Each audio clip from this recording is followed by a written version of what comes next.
Authorities in South Florida have successfully dealt with the epidemic of Flakka users within their part of the state.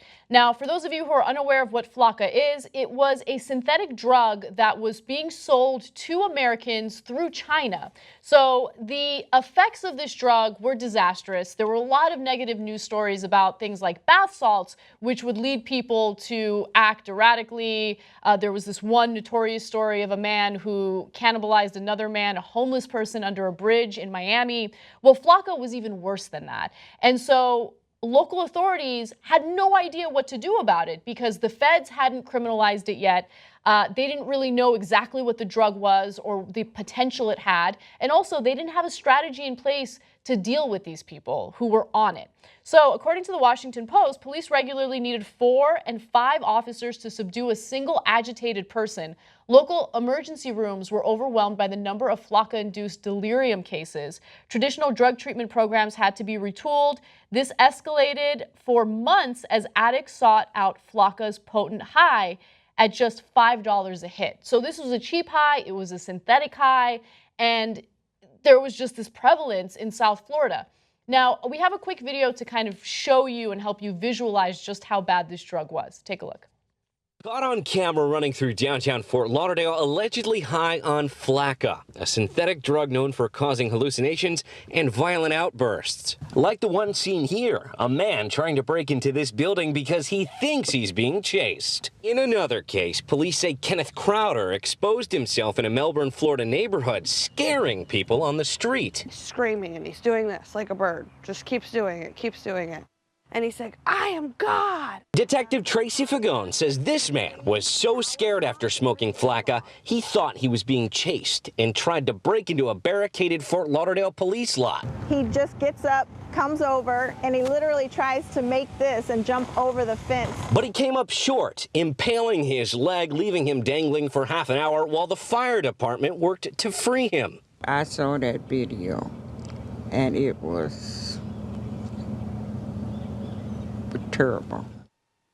So it was a huge deal just last year, just last summer. It was a disaster in Florida and they didn't know how to deal with it. But fast forward to today, gone. How is that possible? It's amazing. It is an amazing story. It is an amazing story. So I'm going to tell you how it happened. First of all, an incredible stat. Just in 2015 alone, there were 63 people who died in Broward County, which is a suburb of southern Florida, as a result of this drug craze. Well, authorities got really smart about their strategy. And what they did, and what I think we should do when it comes to all drugs, is they focused their efforts on educating their police force on how to deal with people who have this, right? Educating the public about the negative impacts of these drugs so they don't try it in the first place. And then they got the federal government involved to go to China and deal with this when it comes to the specific people that are trafficking it to the United States. So let's go to graphic number 4. What happened in Florida, experts say, was the result of an unprecedented coordination among local groups to fight Flakka's demand, and most importantly, the unusual willingness of the Chinese government to halt its production. So in March of 2015, as Flakka use soared, the United Way of Broward County organized the Flakka Action Team. It was the first time the Social Services Agency had formed a group for a particular drug. The task force contained members of local law enforcement, substance abuse counselors, and other professionals. The group developed a plan to educate the community, to teach police how to respond to and figure out how to stop Flakka production. And then the Department of Justice literally went to China and they're like, yo, China, you need to do something about this dude who's trafficking these drugs to the US. And they did something about it. They arrested over 150 people that were involved in producing and trafficking synthetic drugs to the US. I'm amused by the idea that the Justice Department went to them and said, yo, the Chinese, you need to do something about this. But this is exciting, Jake. What were they, Trump?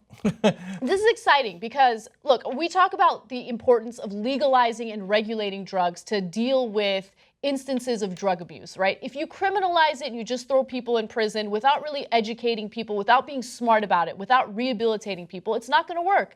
And what they did here, the local authorities at least, is they decided, Yeah, you know what? We're going to work with counselors. We're going to focus on rehabilitating these people. We're not going to throw them in jail. So they would arrest them, but they wouldn't throw them in jail. They would immediately take them to a hospital so they could get the treatment they needed.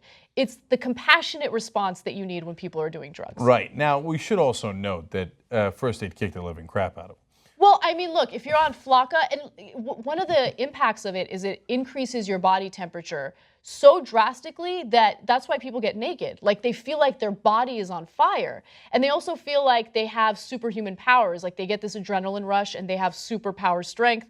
And so, yeah, the cops had no choice but to subdue them in that honestly violent way. The cops admit it. They say, look, what we did was awful but lawful. And we thought we were going to get national attention for because people wouldn't understand. But we weren't even taking them, as Anna pointed out, to jail. We were just trying to take them to the hospital. But you would taser these guys, and they wouldn't flinch. So anytime there was a case of a Flakka report, they would send out 4 officers like it was a bank robbery, okay? And then it's really hard to get them down, and hence what appears to be very violent. It was very violent. But the part that is impressive is the proactive actions that they took on both the supply and demand side, right? Plus, there's a lot of badass angles to the story. First of all, I like the United Way's group in Broward County, which, by the way, includes Fort Lauderdale, of course, a very large city in Florida. The Flakka Action Team, as you pointed out. That spells out fat. So like, this group is fat, man. What to Flakka Action Team? And who doesn't want to be part of a Flakka Action Team? I don't know. It sounds super badass to me. And then the law that they used was the Kingpin Act sanctions. Like, oh damn, the Kingpin Act is in effect here. And the guy who peddled it in China was apparently Bo Peng. Yeah. I don't know. There's so many parts of the story that are fun. The part that's not fun is that it fries your brain. Yeah. And it's so bad that after you take it, oftentimes you can't remember things anymore. You're oftentimes sensitive to sunlight. You can't even be in the sun anymore. And it just, it's the tip of the iceberg for the issues that it creates for your mind, because it's obviously so intense that it kind of burns out your mind in a sense. So one thing that I want to point to is this emergence of synthetic drugs. K2 is another synthetic drug that, is supposed to mimic the effects of marijuana. But oftentimes, since when it was first introduced, it wasn't illegal yet and it wasn't regulated.